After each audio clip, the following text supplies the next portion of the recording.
जय श्री राम, जय श्री कृष्ण। तो जैसा कि हमने पाठ 6 में तीसरा अध्याय पढ़ा था और सीखा था, वैसे ही आज हम इस वीडियो में चौथा अध्याय पढ़ेंगे और सीखेंगे।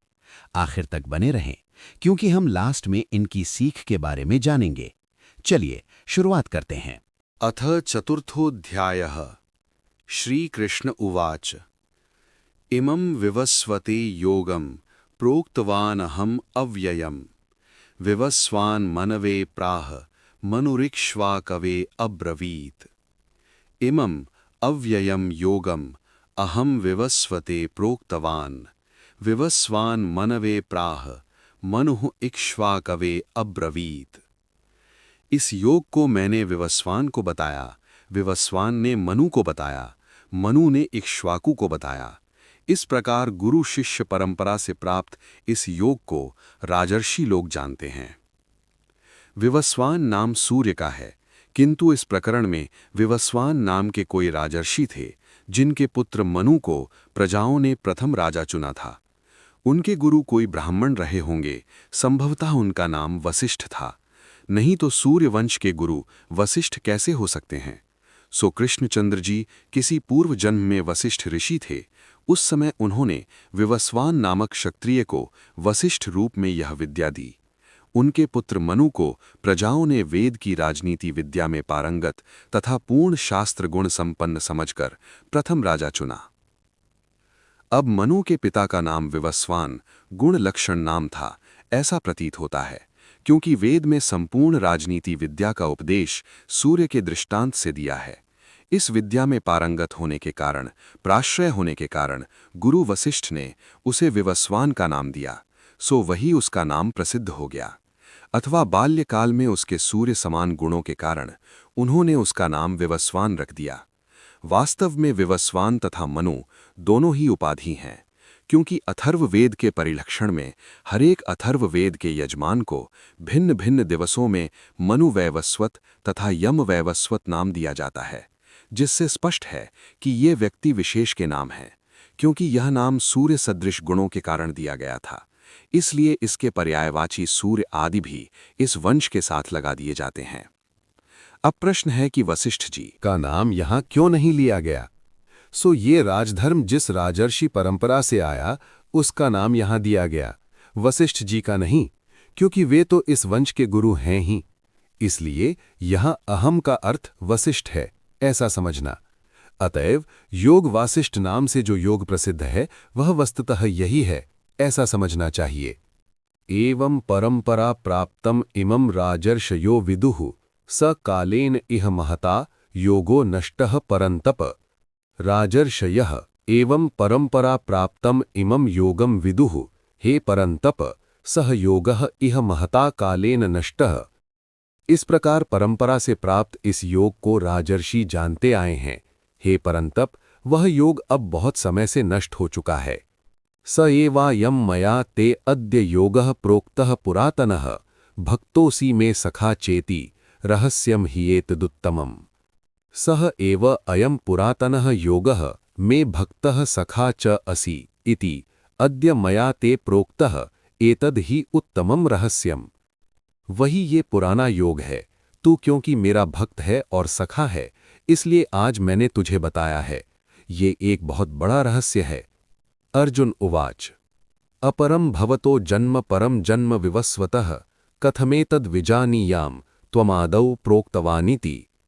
भवतः जन्म अपरम विवस्वानः जन्म परम त्वम आदौ प्रोक्तवान इति कथम विजानीयाम्। हे श्री कृष्ण, आपका जन्म पिछला है और विवस्वान का जन्म पहला है। मैं ये कैसे जानूं कि आदि समय में आपने इस उपदेश का प्रवचन किया? श्री कृष्ण उवाच। बहूनि मे व्यतीतानि जन्मानि तव चार्जुना तान्यहं वेद सर्वाणि न त्वं वेत्थ परंतप। हे अर्जुन, मेरे और तेरे बहुत से जन्म व्यतीत हो चुके हैं, उन सबको मैं जानता हूं। हे परंतप, तू नहीं जानता। अहम वेदः त्वं न वेत्थ। हे अर्जुन, मेरे और तुम्हारे बहुत जन्म बीत चुके हैं, उन सबको मैं जानता हूं, तू नहीं जानता। अजोपि सन्न व्ययात्मा भूतानामीश्वरोऽपि सन् प्रकृतिं स्वामधिष्ठाय संभवाम्यात्ममायया। अव्ययात्मा अजः अपि सन् भूतानाम ईश्वरः अपि सन् स्वाम प्रकृतिम अधिष्ठाय आत्ममायया संभवामि। हे अर्जुन, यद्यपि मैं अनादि हूँ, इसलिए अजन्मा हूँ तथा नित्य एक रस रहने वाला जीवात्मा हूँ तथा पांचों भूत मुझे विवश नहीं कर सकते। मैं उनका स्वामी हूँ, वे मेरे स्वामी नहीं। तथापि अपने परोपकारी स्वभाव से प्रेरित होकर मैं योग जनोपार्जित अपनी निर्माण शक्ति से जन्म ग्रहण करता हूँ। अर्थात मेरा यह जन्म भोगार्थ नहीं है, किंतु अन्य लोगों को मोक्ष मार्ग का उपदेश देने के लिए है, इसलिए अपवर्गार्थ है। योग दर्शन का सूत्र है भोगापवर्गार्थम दृश्यम, अर्थात प्रकृति के दो उद्देश्य हैं। एक, जीवों को नाना प्रकार के भोग दिलाना। जब तक जीवात्मा में सूक्ष्म से सूक्ष्म भी भोग वासना रहेगी तब तक भोगार्थ जन्म होगा, परंतु जब जीवात्मा अपनी कैवल्यावस्था में अर्थात शुद्ध अपनेपन में पहुंच जाता है तब नाना नैमित्तिक कारणों से दबी हुई स्वाभाविक परोपकार की इच्छा शुद्ध रूप में प्रकट होती है और वो भगवान से प्रार्थना करता है कि हे भगवान, आपकी कृपा से लब्ध इस पवित्र मार्ग का मैं कब अन्य सब जीवों को उपदेश करूं। तब भगवान अवधि की समाप्ति पर उसे अवसर देते हैं कि अपनी परोपकारेच्छा से प्राप्त जन्म को आत्म माया जन्य जन्म कहा है। सो वहां मैं अपनी निर्माण शक्ति से जन्म लेता हूं। वैसे तो सभी जन्म अपने कर्मों का फल है, इसलिए आत्म माया जन्य कहला सकते हैं, किंतु परोपकारार्थ जन्म तो मांग कर इस प्रकार लिया जाता है जिस प्रकार वीर पुरुष किसी वीरोचित कार्य के लिए सेनापति से मांग कर वीर सेना का अवसर लेते हैं। इसलिए कहा गया आत्म मायया। यदा यदा हि धर्मस्य ग्लानिर्भवति भारत अभ्युत्थानमधर्मस्य तदात्मानं सृजाम्यहम्।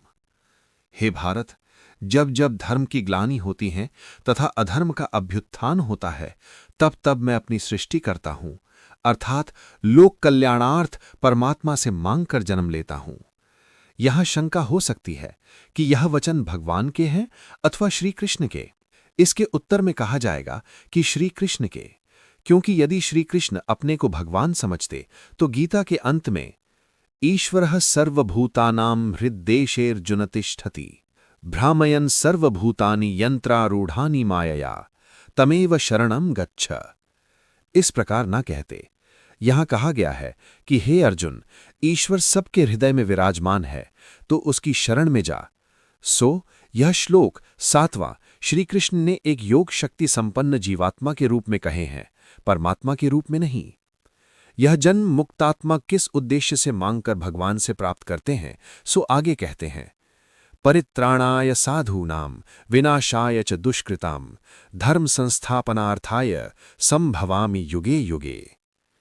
उत्तम उद्देश्य की पूर्ति में लगे हुए साधु पुरुषों की रक्षा के लिए साधनोति कार्याणि इति साधुः, तथा दुखदायी कर्मों में प्रवृत्त दुष्टों के विनाश के लिए अतएव धर्म की स्थापना के लिए मैं युग युग में जन्म लेता हूं।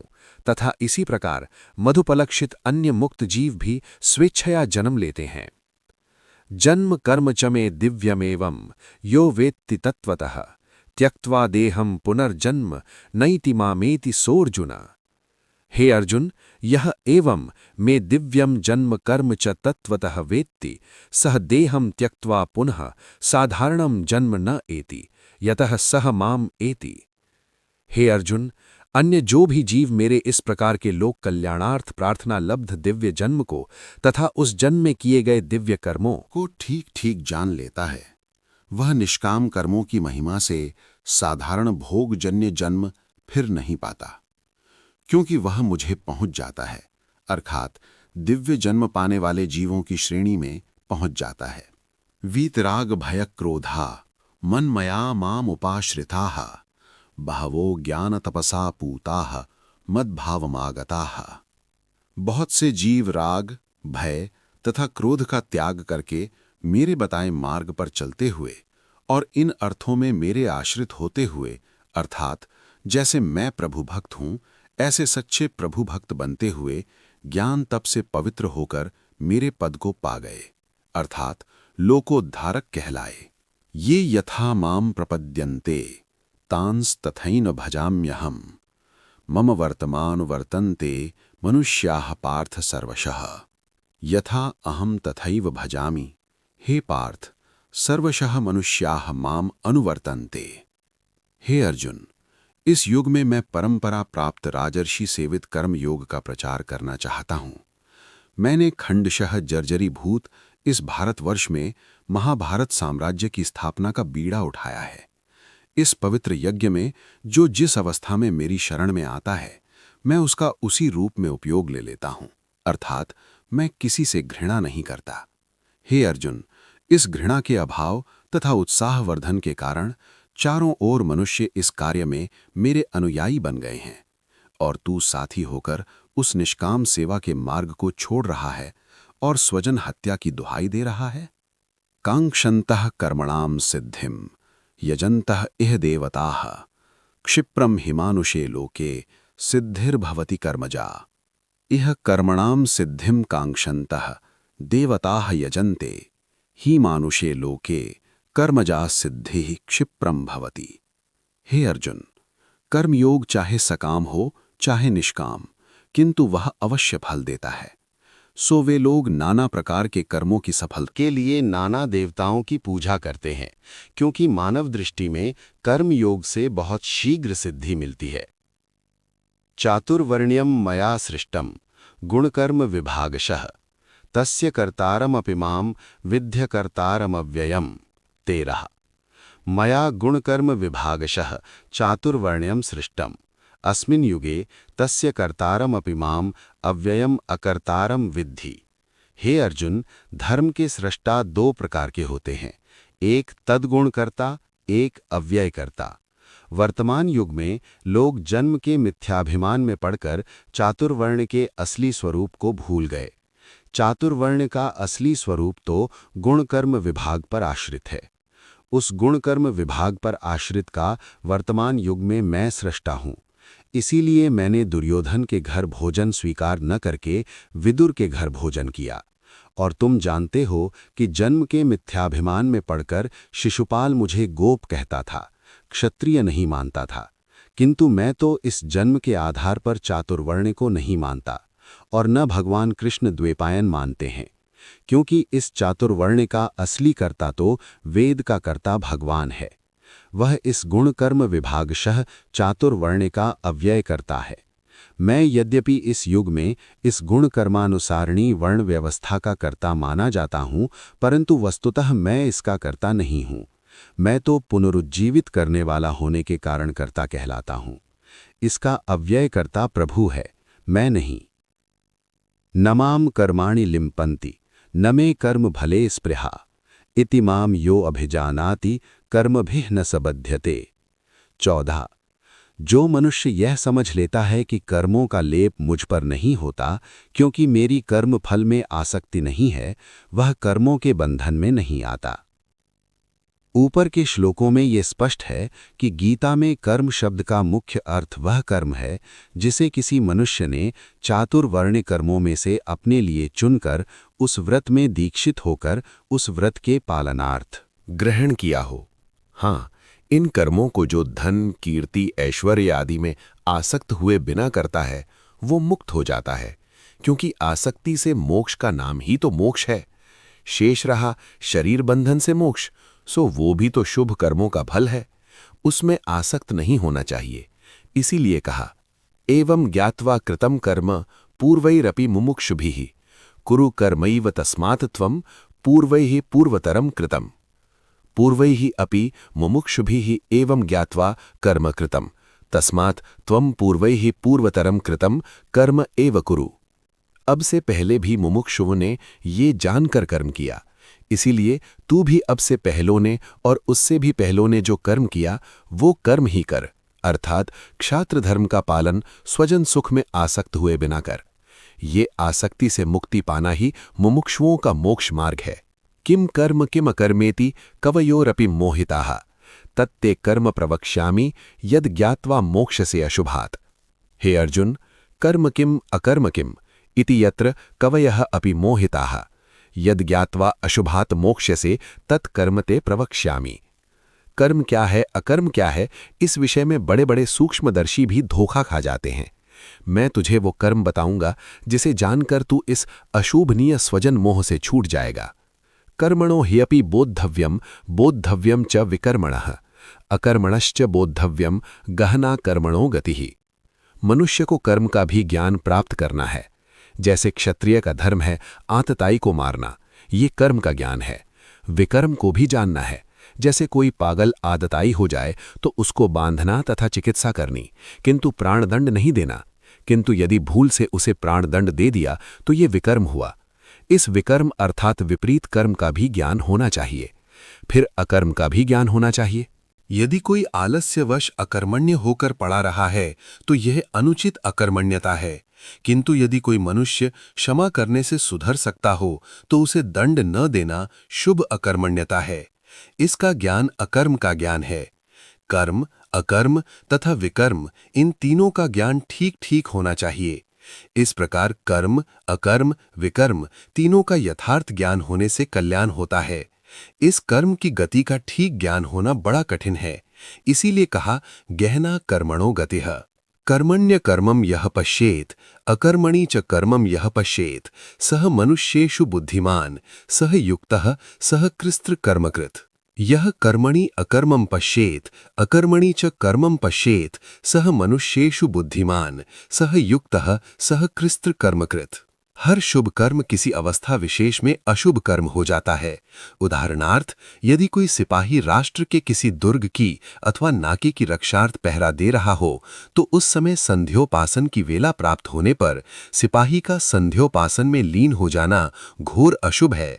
सो इस कर्म में कब अकर्मता आ गई यह जो जानता है तथा अकर्म में कर्म को जानता है। जैसे शत्रु अपनी रक्षा के लिए गौएं आगे करके राष्ट्र का नाश करने आवे तो उस समय गोहत्या रूप अशुभ कर्म में कर्तव्य अर्थात शुभ कर्मत्व आ जाता है। जैसे अर्जुन के लिए अन्याय का पक्ष लेकर सामने आए गुरु तथा पितामह का वध अकर्म में कर्म हुआ। जो इस तत्व को देख ले वही मनुष्यों में बुद्धिमान मनुष्य है। उसे ही युक्ति युक्त मनुष्य समझना और वह पूर्ण कार्य करता है, क्योंकि उसने कर्म के पूरे रूप को उत्सर्ग अपवाद दोनों को जान लिया।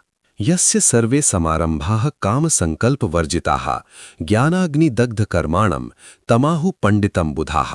यस्य सर्वे समारंभाः काम संकल्प वर्जिताः तम ज्ञानाग्नि दग्ध कर्माणम बुधाः पंडितम आहुः। हे अर्जुन, मनुष्य को कर्म से अकर्म में तथा अकर्म से कर्म में आसक्ति घसीट ले जाती है।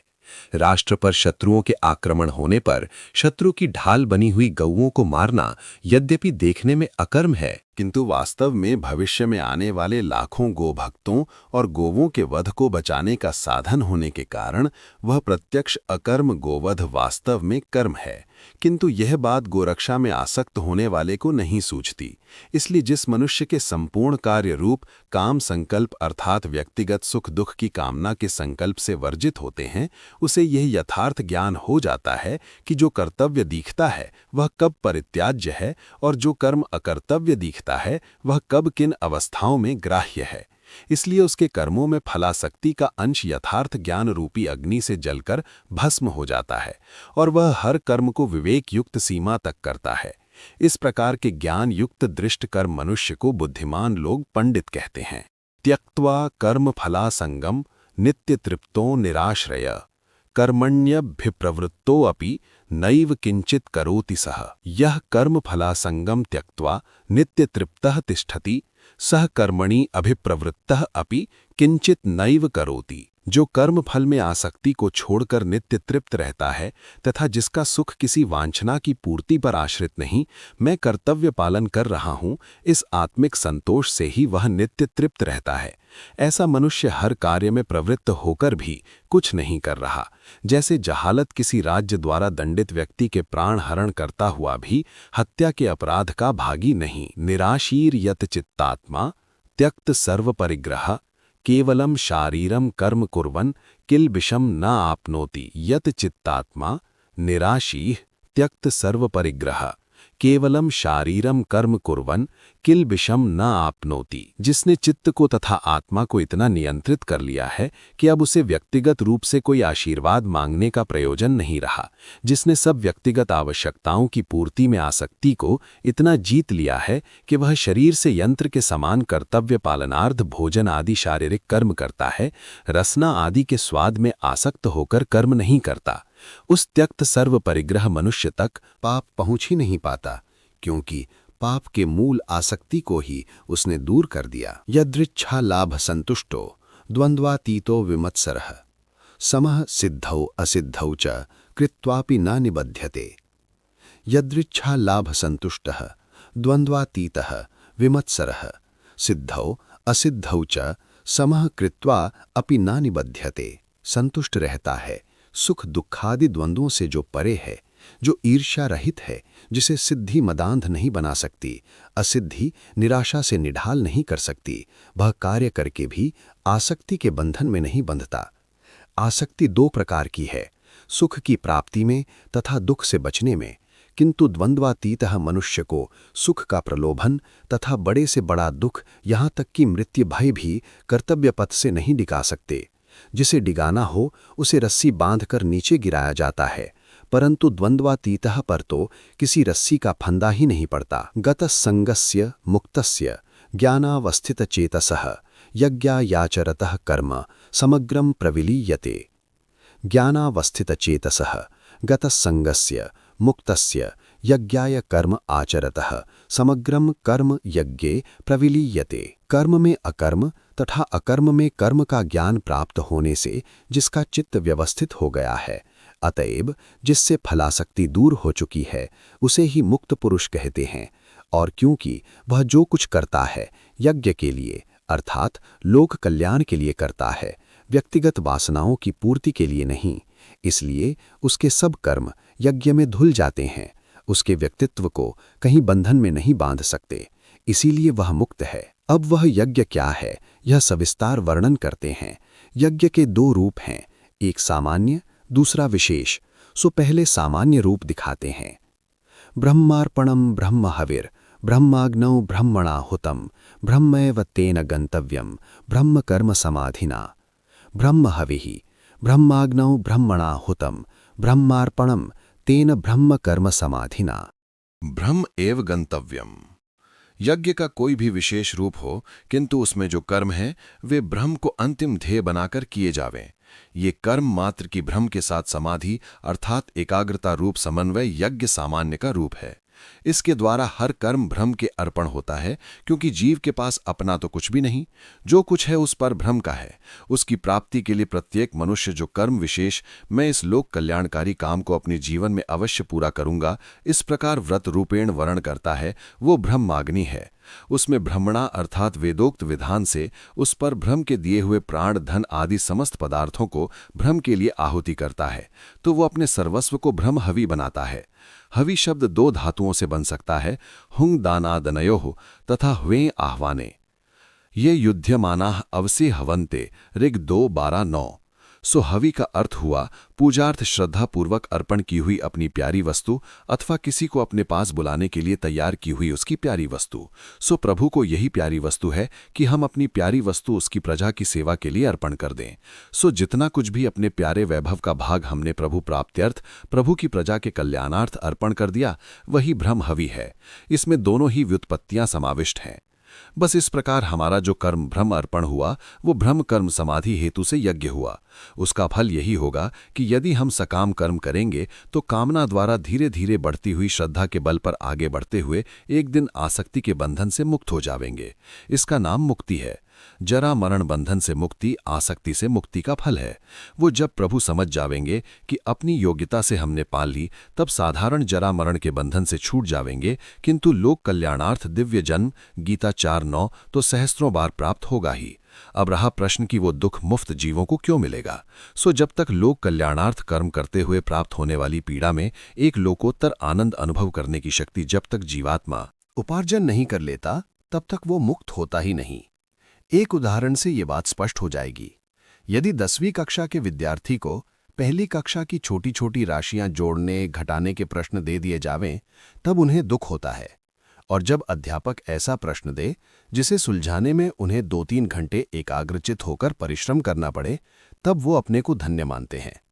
इसी प्रकार मुक्तात्मा जब दिव्य जन्म लेकर लोक कल्याणार्थ श्रम करते हुए नाना प्रकार के कष्ट पाते हैं, तब वे पराकाष्ठा का आनंद अनुभव करते हैं। इसलिए उन्हें दुख होता ही नहीं, उल्टा सुख अनुभव होता है। बस इसी अवस्था का नाम मुक्ति है, और यही निष्काम यज्ञ का फल है। अब यज्ञ सामान्य का वर्णन करके यज्ञ विशेषों का वर्णन करते हैं। दैवमेवा परे यज्ञम योगिनः पर्युपासते, ब्रह्माग्नौ अपरे यज्ञम यज्ञनेवौपजुह्वति। अपरे योगिनः दैवम एव यज्ञम पर्युपासते, अपरे ब्रह्माग्नौ यज्ञनेव यज्ञम उपजुह्वति। एक योगी वे हैं जो अपने चारों ओर विद्यमान देवों के साथ संगतिकरण करके दैव यज्ञ की उपासना करते हैं, अर्थात अपने चारों ओर विद्यमान सूर्य चंद्रादि जड़ देवताओं से उनकी संगति में रहकर प्रकाश, प्रताप, सौम्यता आदि गुण सीखते हैं, अथवा अपने चारों ओर रहने वाले चेतन देवता अर्थात उत्तम पुरुषों के चरित्र से उत्तम चरित्र प्राप्त करते हैं। दूसरे वे लोग हैं जो अग्निहोत्र अश्वमेधादि कल्पसूत्रकारों द्वारा कल्पित यज्ञों, उनकी व्याख्या तथा तदनुकूल आचरण द्वारा ब्रह्माग्नि अर्थात वेदाग्नि अथवा परमात्मा रूप अग्नि में हवन करते हैं, अर्थात वे कर्मकांडी लोग जो इन यज्ञों की वेदानुकूल व्याख्या सुनाकर यजमानों को उन पर आचरण करना सिखाते हैं। श्रोत्राणीन्द्रियाण्यन्ये संयमाग्निषु जुह्वति, शब्दादीन विषयानन्ये इंद्रियाग्निषु जुह्वति। अन्ये श्रोत्रादीनि इंद्रियाणि संयमाग्निषु जुह्वति, अन्ये शब्दादीन विषयान इंद्रियाग्निषु जुह्वति। सबसे पहला अभ्यास यहाँ से योगी योग कर्म का आरंभ करते हैं। श्रोत्र आदि इंद्रियों को संयम की अग्नि में हवन करना है। इसलिए कोई कान आदि इंद्रियों को संयम की अग्नि में हवन करते हैं। संयम 2 प्रकार का है, अप्रिय शब्द को सुनकर सहन करना तथा प्रिय शब्द से भी कान को हटा लेना, ये श्रोत्र का संयम है। इसी प्रकार अन्य इंद्रियों का जानना। इस प्रकार संयम से इंद्रियों को वश में करके फिर योगी लोग शब्दादि विषयों को इंद्रियाग्नि में हवन करते हैं। उसी मधुर शब्द में अथवा रूप में आसक्त होकर मनुष्य अपना सर्वस्व नाश कर लेते हैं। किंतु वैज्ञानिक लोग शब्द अथवा रूप में आसक्त न होकर इन्हीं ज्ञानेंद्रियों द्वारा लोक कल्याणार्थ नाना तत्वों का अध्ययन करते हैं। एक रूपवती वेश्या के शरीर में जघन्य रोगों ने क्या क्या विकार उत्पन्न किए हैं, ये अध्ययन करते समय वैज्ञानिक रूप का तथा गुप्त से गुप्त अंगों का अति सूक्ष्म निरीक्षण करता है, परंतु फिर भी कामासक्त न होकर नाना प्रकार के चिकित्सा संबंधी तत्वों का आविष्कार करता है। इसका नाम है शब्दादि विषयों का इंद्रियाग्नि में हवन करना। ये सब पर ब्रह्म की प्रजा के कल्याणार्थ है, इसलिए प्रभु प्रीत्यर्थ है। यही इस यज्ञ विशेष में ब्रह्म कर्म समाधि नामक यज्ञ का वो सामान्य रूप है जिसका 24वें श्लोक में वर्णन कराए हैं।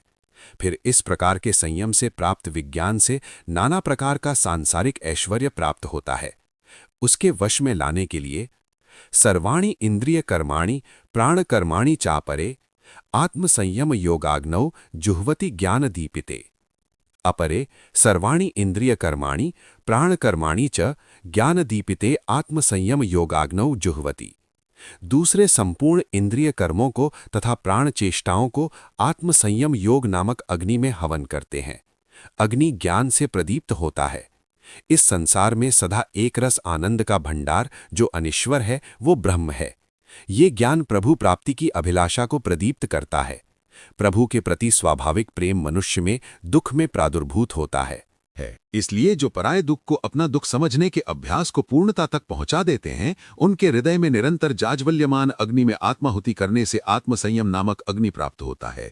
उसमें सर्वस्वाहुति करने वाले को विज्ञान से प्राप्त ऐश्वर्य नहीं बांध सकता। इसलिए ये यज्ञ की अगली सीढ़ी है। द्रव्य यज्ञास तपो यज्ञा योग यज्ञास तथा परे स्वाध्याय ज्ञान यज्ञाश्च यतयः संशित व्रताः। कई घृत पुरोडाश आदि द्रव्यों से यज्ञ रूपक अग्निहोत्र पौर्णमासादि यज्ञ करने वाले, कई लोक कल्याणार्थ तपोमय साधना में प्रवृत्त तपोयज्ञ, कई योग साधन में लगे योग यज्ञ, कई स्वाध्याय द्वारा ज्ञान यज्ञ करने वाले, पैनीधार का व्रत धारण करने वाले लोग हैं। अपाने जुह्वति प्राणम प्राणे पानम तथा परे प्राणापान गति रुद्ध्वा प्राणायाम परायणाः। कई नए शुद्ध वायु का नाम प्राण है तथा अंदर की गंदगी को बाहर निकालने वाले वायु का नाम अपान है। सो कई लोग अवस्थानुसार जब शरीर में मल संचय हो जाए तो प्राण शक्ति को अपान शक्ति में हवन करते हैं, जिससे अपान शक्ति बलवान होकर मल को बाहर फेंक देती है। इस क्रिया का थोड़ा बहुत ज्ञान मनुष्य मात्र को है। जब गुद मार्ग में मल अटक जाए तो जो जोर लगाया जाता है, जिसे हिंदी में किंचना तथा पंजाबी में किल्लना कहते हैं, तो उस समय मनुष्य प्राण का अपान में हवन करता है। परंतु मल निकालने के तो मूत्र, प्रस्वेद, नासिका, कर्ण आदि अनेक मार्ग हैं। उन सब में प्राणायाम द्वारा शक्ति पहुंचाकर छिपे हुए मल को बाहर निकालना किसी प्राणायाम के विशेषज्ञ से ही सीखा जा सकता है। फिर जो पाचनादि शक्तिवर्धक क्रियाएं हैं, उनको अपान शक्ति द्वारा मल क्षय करने के पश्चात बलवान बनाकर सदा प्रथम भूख लगे, खाया हुआ पचे, चित्त प्रफुल्लित रहे, आनंद के मारे रोमांच हो जाए, ये अपान का प्राण में हवन है। सुप्राणायाम की श्वास लेना तथा श्वास छोड़ना, इन दोनों गतियों को वश में करके कई लोग प्रयोजनानुसार प्राण का अपान में तथा अपान का प्राण में हवन करते हैं। अपरे नियताहाराः प्राणान् प्राणेषु जुह्वति सर्वे अप्येते यज्ञविदः यज्ञक्षपितकल्मषाः। अपरे नियताहाराः प्राणेषु प्राणान् जुह्वति एते सर्वे अपि यज्ञविदः यज्ञक्षपितकल्मषाः। कोई दूसरे ऐसे हैं जो आहार विद्या को यथावत जानकर किस इंद्रिय की शक्ति किस भोजन से बढ़ेगी, ये जानकर उसी के अनुसार अपना आहार नियत करते हैं तथा इस प्रकार प्राण अर्थात इंद्रियों में तत्त प्राणवर्धक आहार को हवन करते हैं। इस प्रकार इंद्रिय में प्राण डालते हैं, उसे जानदार बना देते हैं। ये सब ही यज्ञ विद्या के जानने वाले हैं। इनके सब दोष यज्ञ द्वारा नष्ट हो जाते हैं।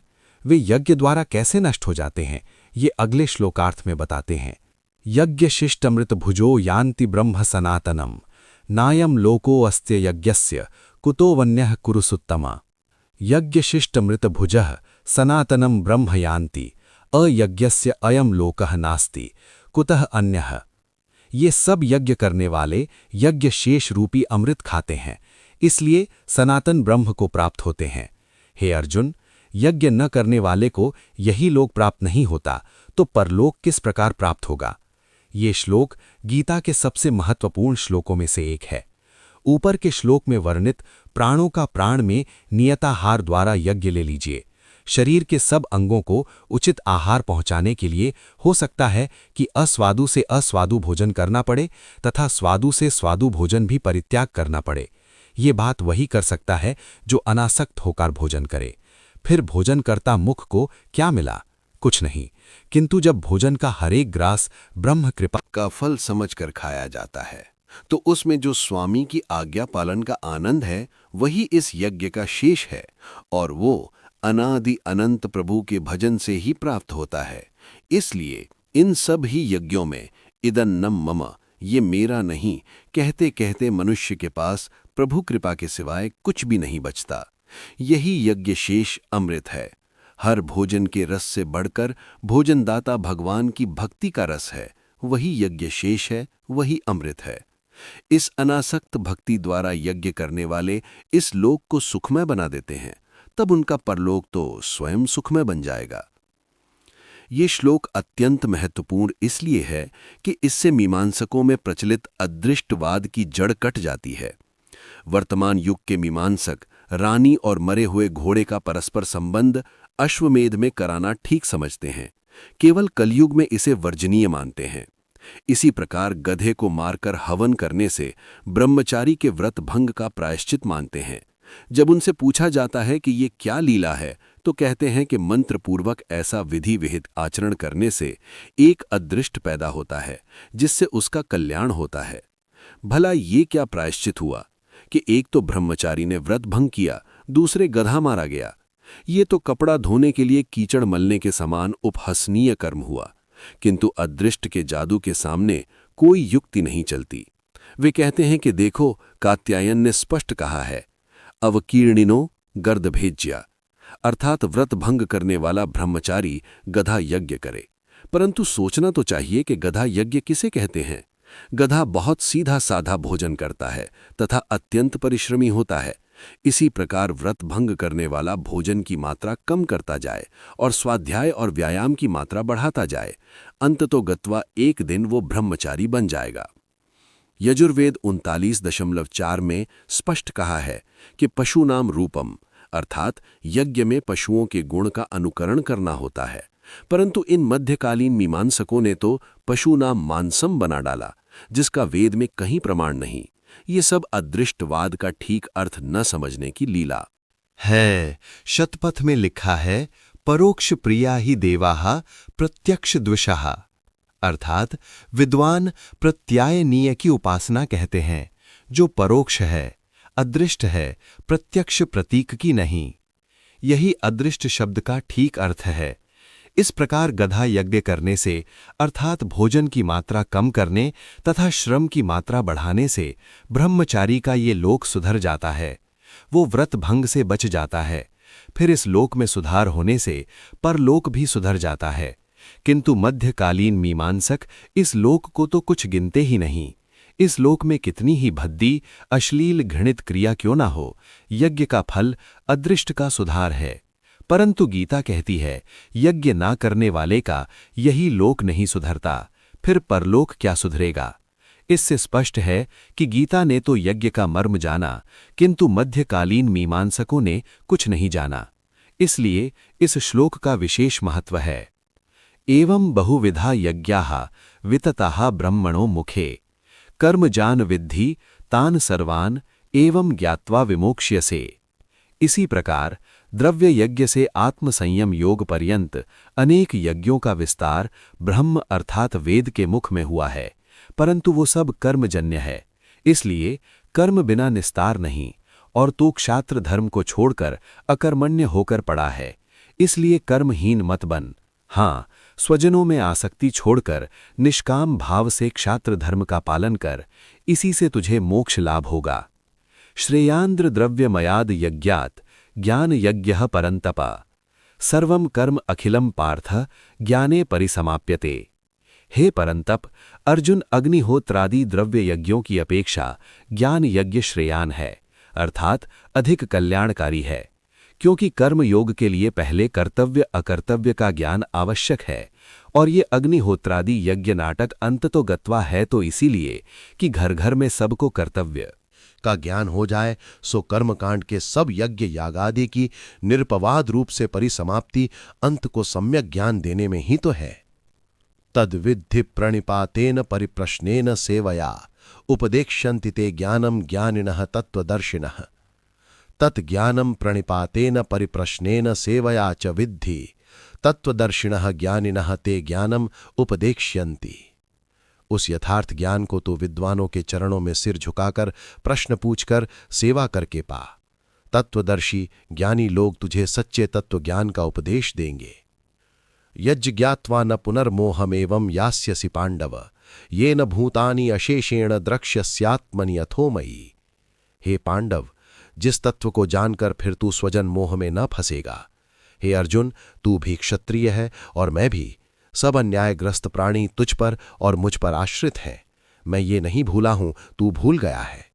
मुझे क्षात्र धर्म याग आ रहा है, तुझे स्वजन मोह सता रहा है। हे अर्जुन, देख ये संसार भर के अन्याय पीड़ित प्राणी तुझ पर और मुझ पर दृष्टि लगाए हुए हैं। इन सब का भविष्य तेरे और मेरे हाथ में है। इसलिए तू मुझ में और अपने में मेरे और अपने व्यक्तित्व को मत देख, प्राणी मात्र के हित को निहित देख। अपिचेदसि पापेभ्यः सर्वेभ्यः पापकृत्तमः सर्वं ज्ञानप्लवेनैव वृजनं संतरिष्यसि।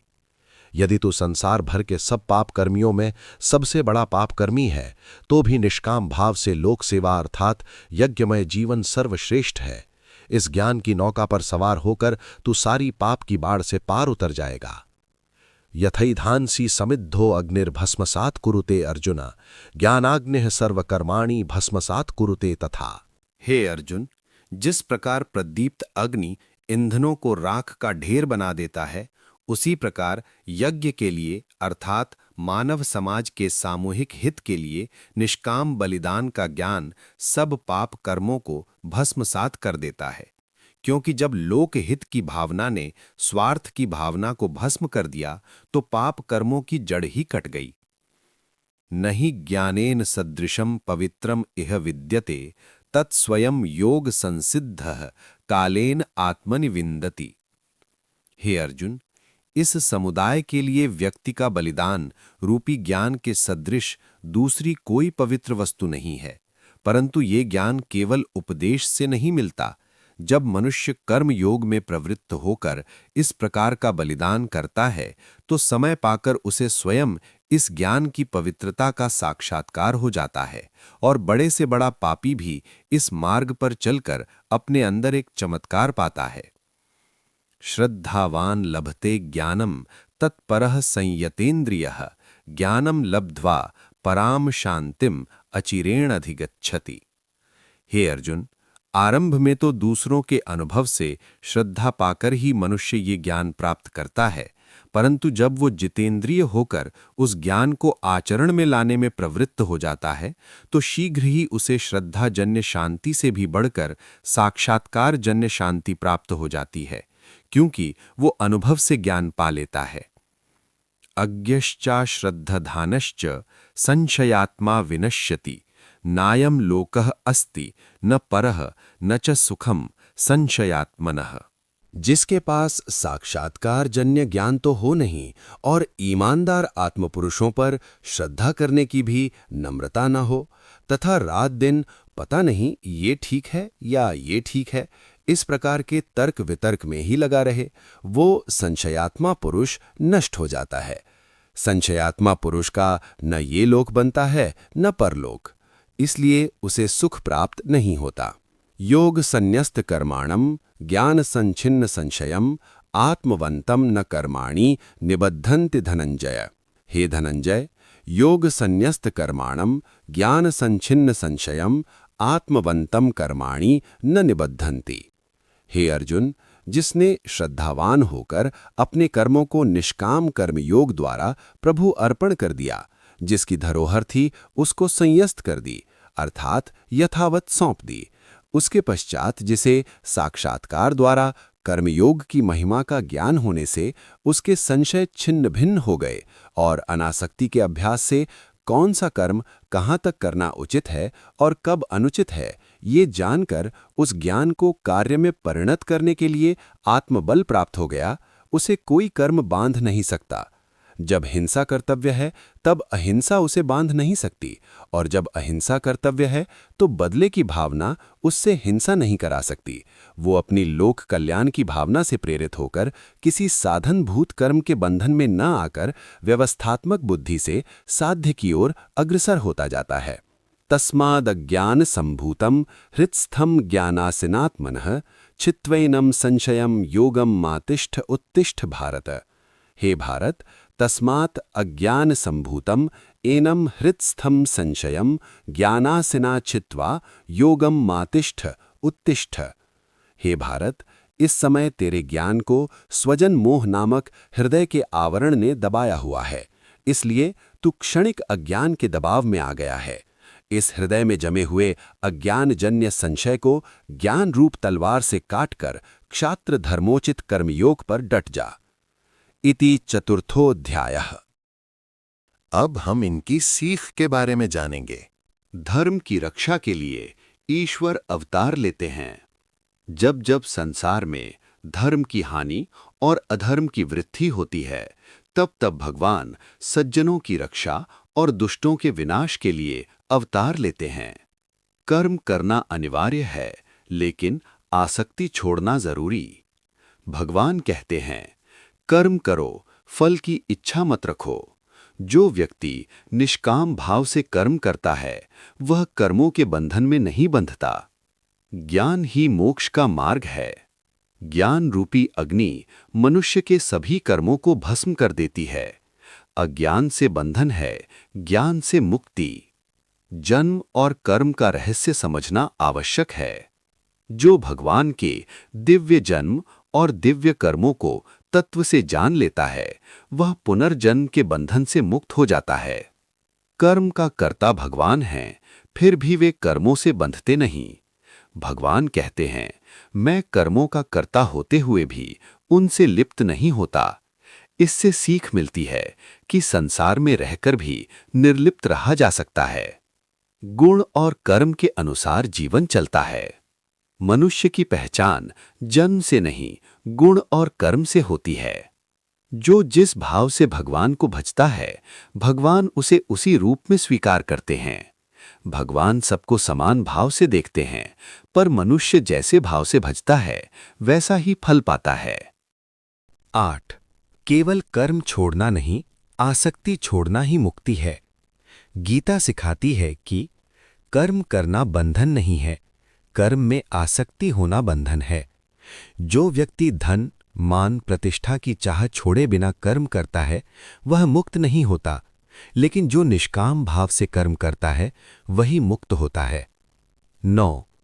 कर्म, अकर्म और विकर्म को समझना आवश्यक है।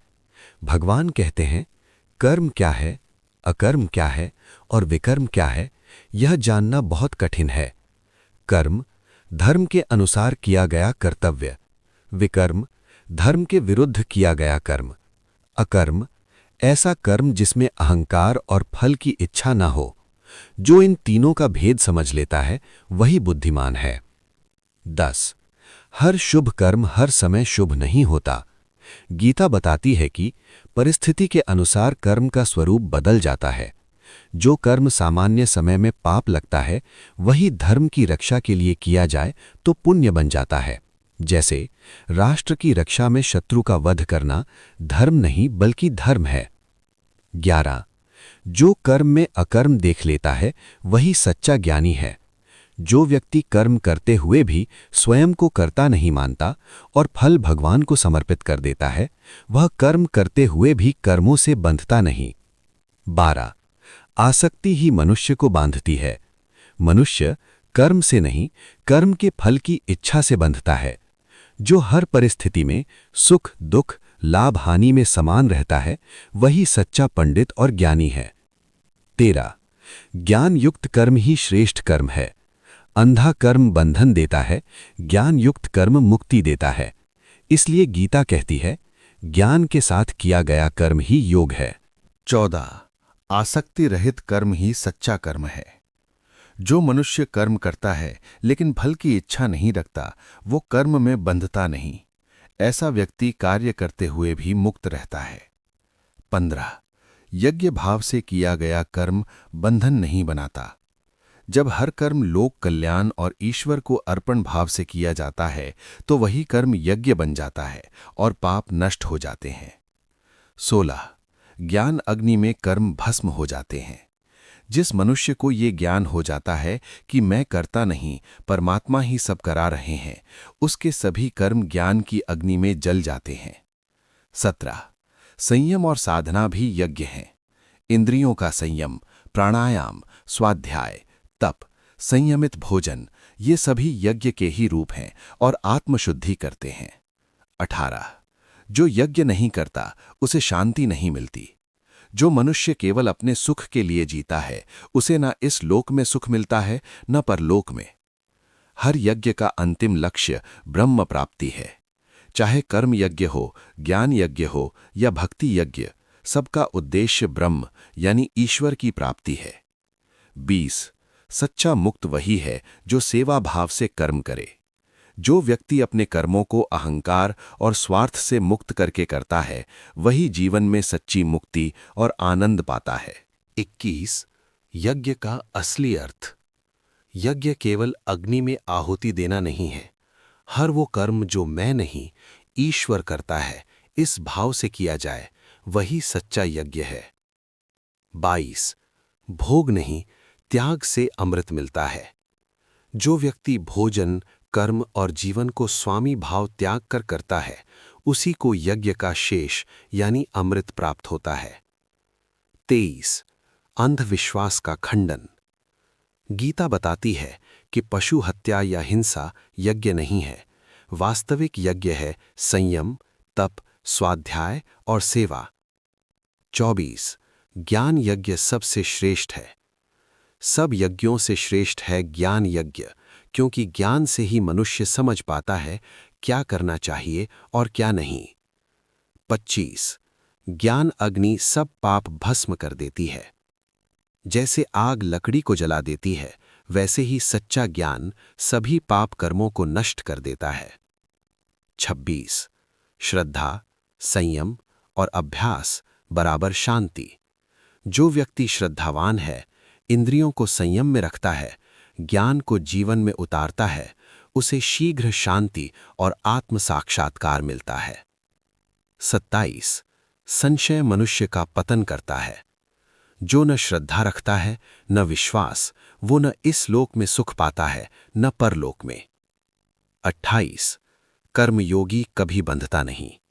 जो व्यक्ति निष्काम भाव से कर्म करता है, ज्ञान से अपने संदेह काट चुका है, उसे कोई भी कर्म बंधन में नहीं डाल सकता। 29 गुरु से ज्ञान प्राप्त करो। सच्चा ज्ञान पाने के लिए विनम्रता, प्रश्न, सेवा, इन तीनों से तत्वदर्शी गुरु ज्ञान देते हैं।